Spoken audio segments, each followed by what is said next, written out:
The next time the power flickers during a winter storm and you reach for the candle on your counter, take a closer look at it before you light it. Look at the rim of the glass, slightly darker than it was the last time you burned it down. If there is a label, read it and notice how rarely it tells you plainly, in simple words, exactly what that wax is made from. Most candles sold in stores today are made from paraffin, a wax derived as a byproduct of refining petroleum into other products. I want to be fair and accurate here because I am not going to tell you a well-made paraffin candle is dangerous in ordinary use. It generally is not, and millions of households burn them every day without incident. But it is worth knowing plainly what you are actually burning in your home, especially on the evenings when a candle burns for hours at a stretch during a storm or a power outage, which is exactly when you need reliable light the most, and exactly when you are least likely to be thinking about reading the label. My name is Silas Miller. I am Amish, and I farm in Lancaster County, Pennsylvania. Every single candle that has ever lit this farmhouse, through winter storms, through evenings when there was simply no electric light to turn to in the first place, through ordinary quiet nights at the kitchen table, has been made from one thing: rendered beef tallow. The same fuel that lit homes across this country and across most of human history before petroleum candles existed at all. Today I am going to show you exactly how my family renders that fat, exactly how we turn it into a candle that burns cleanly and steadily for hours, and the honest truth about what tallow does beautifully, and the one or two things about it you deserve to know plainly before you light your first one. Let me give you a short, honest piece of history first, because it explains why this method works and why it was the standard for so long before anyone questioned it. Tallow candles have lit homes for thousands of years, going back to ancient civilizations long before recorded history settled into anything we would call modern.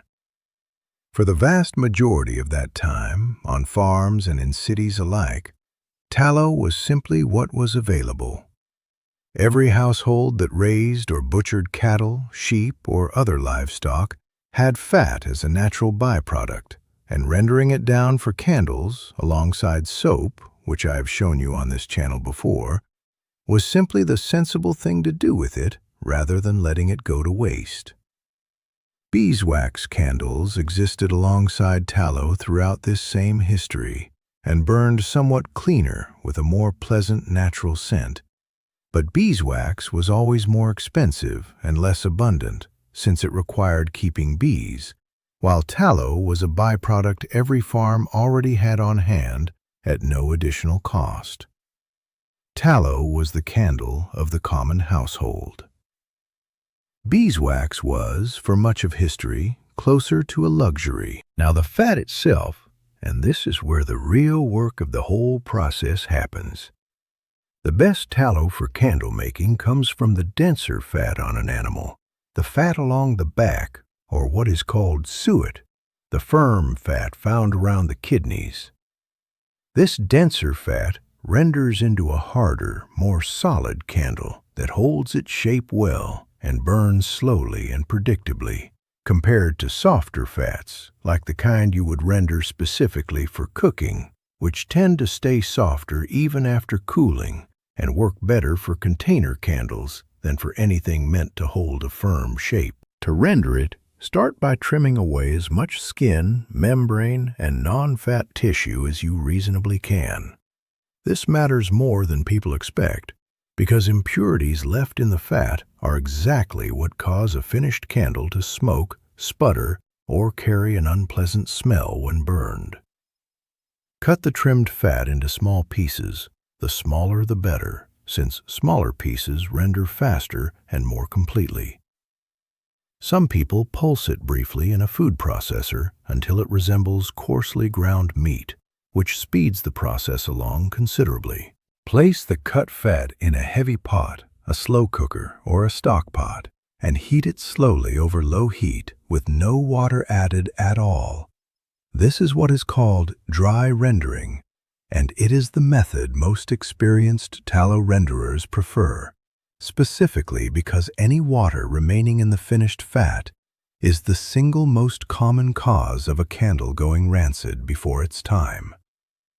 Let it melt slowly and gently, never at a high heat that scorches the fat, which both wastes good material and creates an unpleasant burnt smell that will carry into your finished candle. This slow melt can take anywhere from 1 to several hours, depending on the quantity, and it asks for patience more than active effort. Check it occasionally, but there is no need to stand over it constantly. Once fully melted, strain the liquid fat through several layers of cheesecloth into a clean container, removing every bit of solid material you can. This straining step is, without exaggeration, the difference between a candle that burns clean and one that smokes and sputters. The cleaner your rendered tallow, the better your finished candle performs in every respect. Some careful tallow renderers strain it a second time after it is cooled and solidified once, by melting it again with a small amount of water, letting it simmer briefly, then letting it cool until the pure fat rises and hardens on top in a clean layer that can be lifted off, leaving any remaining impurities behind in the water below. This second pass is optional, but for the cleanest burning, least scented candle, it is worth the extra time. Now, the wick, the container, and the actual pour. For the wick, a wick designed for soft, natural waxes, the kind sold for soy candle making, generally performs better with tallow than a standard paraffin wick, simply because tallow behaves somewhat differently as it burns and benefits from a wick built for that softer, more natural wax profile. A plain, sturdy cotton string or cotton wicking, the kind found in any fabric or craft store, also works perfectly well and is exactly how this was done long before specialized candle wicks existed at all. For the container, a wide-mouth glass canning jar is the simplest and safest choice, since canning jars are specifically manufactured to withstand significant heat without cracking, unlike many ordinary glass jars that may not handle the heat of a poured candle or the heat building up from a burning flame inside them over time. If you are repurposing a different glass jar, warm it gently first in a low oven for a few minutes, or with a hairdryer, before pouring in hot tallow, since pouring very hot liquid into cold glass is the most common cause of an unexpected crack. Secure your wick centered in the jar before pouring. A simple method that works well: tie a small weight, a hex nut or a clean metal washer, to the bottom of the wick to hold it in place at the base of the jar, and rest the top of the wick across a pencil or a chopstick laid across the rim of the jar to keep it centered and upright while the tallow cools and sets. Pour your strained, melted tallow into the prepared jar, filling to whatever level you like, leaving perhaps half an inch of space below the rim. Let it cool completely, undisturbed, at room temperature, which for a standard mason jar candle typically takes several hours to fully harden through. Once fully set, trim the wick down to about 1/4 inch above the surface of the tallow, no longer, since an overly long wick is one of the most common causes of excess smoke and an uneven, sputtering flame. If you would like a touch of scent, a few drops of essential oil stirred into the tallow once it has cooled slightly, not while still very hot, which can cause some essential oils to lose their fragrance or even scorch, adds a pleasant note without masking the candle's basic, clean burn.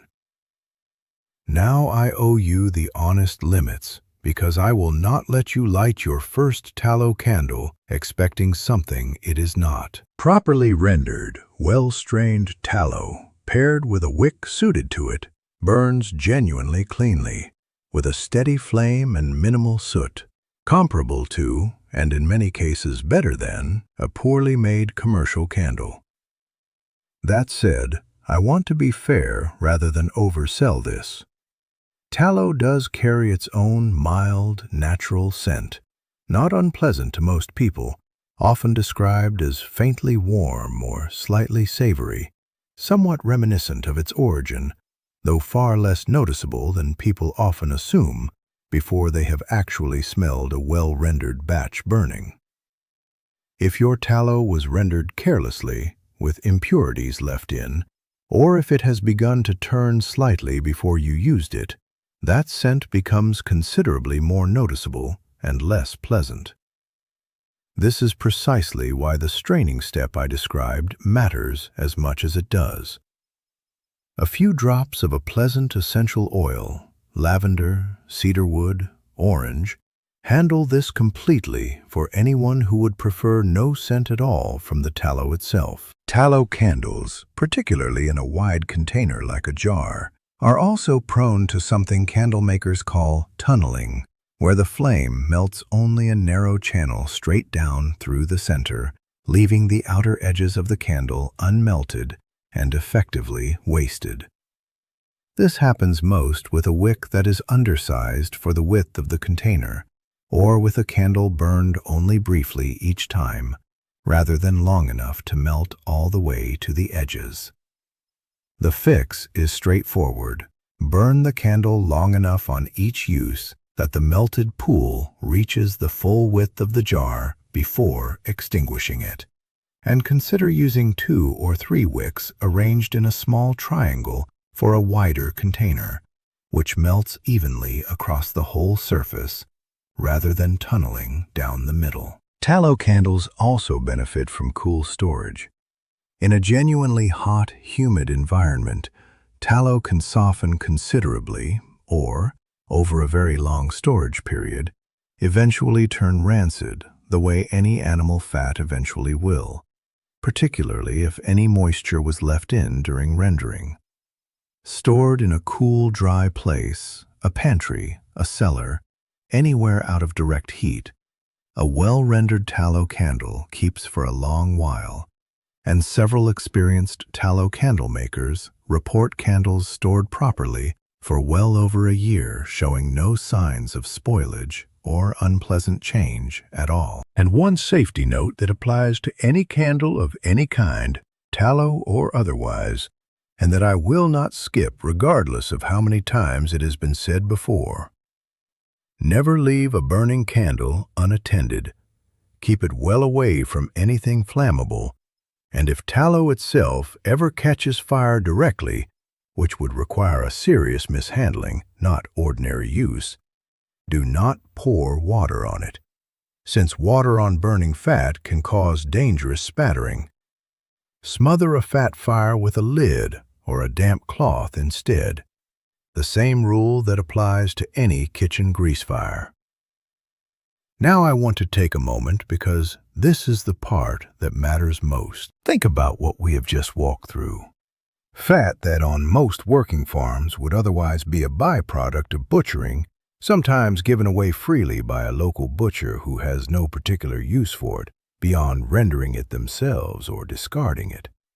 Turned, through patience and a few simple steps, into hours of clean, steady light that owes nothing to a power grid and nothing to a petroleum refinery. And on the other side of that fact, a candle industry built largely around scented paraffin sold in decorative glass at $15, $20, sometimes $30 for a single candle that burns for a few dozen hours before it is gone and you buy another.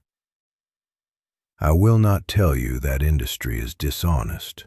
Most paraffin candles burn perfectly safely when made and used properly, and a great many people simply enjoy the wide variety of scents and styles available that a plain tallow candle cannot easily replicate.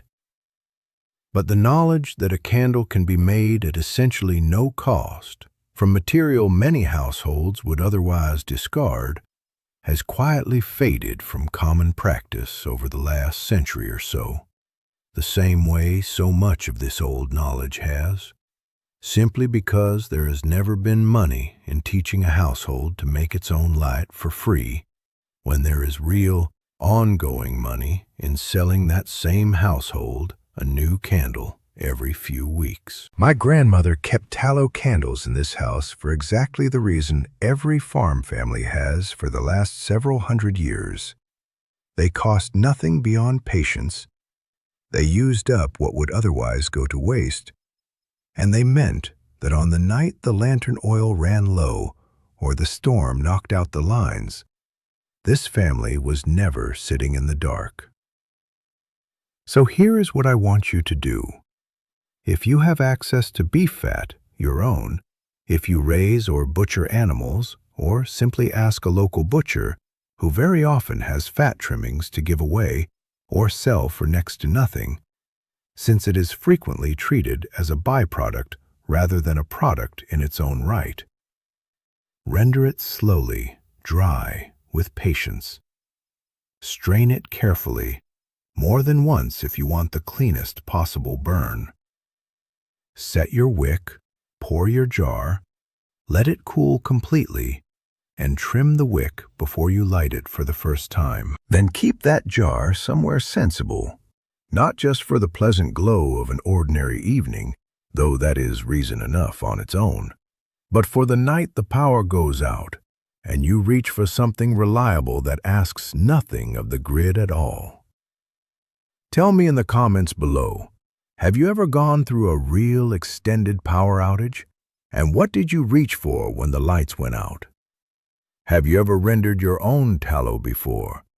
For candles or for anything else? I read every single comment and the stories people share about real storms, real outages, and what actually got them through teach the next person more than anything I could say on my own. Next time, since we have been talking about light and the long winter evenings that come with the cold, I'm going to show you the old way my family heats a single room efficiently without running the furnace through the whole house. A habit, more than a gadget, that has kept this farmhouse comfortable through plenty of hard winters for a fraction of what whole house heating costs. Until then, render slowly, strain carefully, trim your wick, and remember, the people who built this country with their hands knew things we are only just starting to remember.